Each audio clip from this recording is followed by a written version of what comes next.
Just when Walter was panicking, he just received a WeChat message on his mobile phone. The person who sent the WeChat had a Chinese nickname, named a Song. From the list, it could be seen that what Song had sent was a picture, so Charlie opened the message of Song directly. It doesn't matter if you look at it, the photo that Song sent is actually a corpse with foam at the mouth.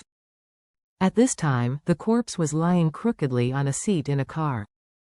He stared very wide and his expression was very hideous. At first sight, it seemed he had died of poison. Just when Charlie was surprised, a Song sent another message with a sentence written in English, to the effect, "Boss, the man has been killed. I will sink him to Shenzhong later, don't worry, this clue is definitely completely broken." Charlie immediately flipped through the chat records of a Song and Walter. The chat records of the two did not have a long conversation. Most of them were, "Finished, coming soon, come here soon. Well done," and other such short sentences. It seems that the two people don't usually use WeChat to communicate very often. However, Charlie soon discovered that in the chat records of the two, Walter actually sent it to Song in Chinese. The words were, "mercury dichloride." And, shortly afterward, Walter sent another one in English. "Remember this term, don't make a mistake." As soon as he saw this word, Charlie's pupils shrank suddenly. Immediately, he stared at Walter and asked harshly, "Who is this a Song? Why did you ask him to remember mercury dichloride?" When Doris heard this word, her eyes widened, and she hurriedly walked to Charlie to check. Seeing that the words, mercury dichloride, appeared in the chat history between Walter and Song, Doris immediately understood what is going on. She questioned Walter angrily. "Walter, I have no grievances with you, and have been classmates for many years. Why did you harm my father?" Walter trembled in fright, and said stupidly, I don't have. I really don't." Charlie opened the photo of the corpse that Song had just sent, handed it to Walter, and asked, "I will give you one last time. The last opportunity, explain exactly what you are doing, otherwise, you will never want to go back to the United States alive in your life." Walter looked at the photo, and the whole person was struck by lightning. A Song's WeChat message was sent after Charlie took his phone away, so he saw this photo for the first time at this time. He recognized the corpse in the photo at a glance, the subordinate who pretended to be a courier and delivered the courier to Doris's house. It seems that a Song quickly executed his order and directly tricked his subordinate to poison him in the car. At this moment, cold sweat was gushing out of his pores, and his heart was already panicked to the extreme. He was worried that his poisoning of Doris's father would be revealed, but then, even if it was revealed, at least Doris's father was not dead. The Chinese judicial organs would convict him. How long the sentence could be? Short sentences maybe.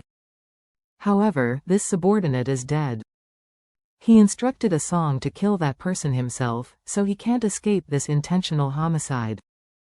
After all, in Chinese law, anyone who abets others to commit a crime must be punished as the principal offender. He instigated his men to kill someone, even if he didn't do it himself. Once he goes to court, it would be at least life imprisonment. If the crime of poisoning Doris's father is added, maybe he will be sentenced to a suspended death sentence. Thinking of this, he suddenly collapsed, knelt on the ground with a puff, and said, "I'm sorry, it's all me. I was confused for a while. I didn't mean it. I didn't mean it." Charlie slapped his face and asked, "You instructed your subordinates to kill and say you didn't mean it? Are you fucking kidding me?" Walter covered his face and cried and said, I'm just a ghost. I wanted to possess Doris, and I want Doris to leave Emgrand Group, resign, then join to help me expand our family's business in China. I wanted her to steal the Emgrand Group's business secrets and help me gain a foothold in China as soon as possible, so I just made the move and wanted to force her to submit." When Doris heard this, the whole person was angry. Doris, who has always been very educated, couldn't control herself at this moment. She slapped Walter angrily and rebuked him hysterically. Why? Why did you do this? My father's life, is it that cheap for you? Your bargaining chip to develop your career and satisfy your animality? Why are you so vicious?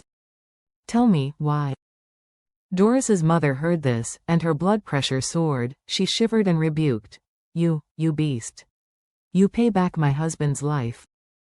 After she finished speaking, she only felt dizzy in her brain, and she lost consciousness and fell straight to the ground.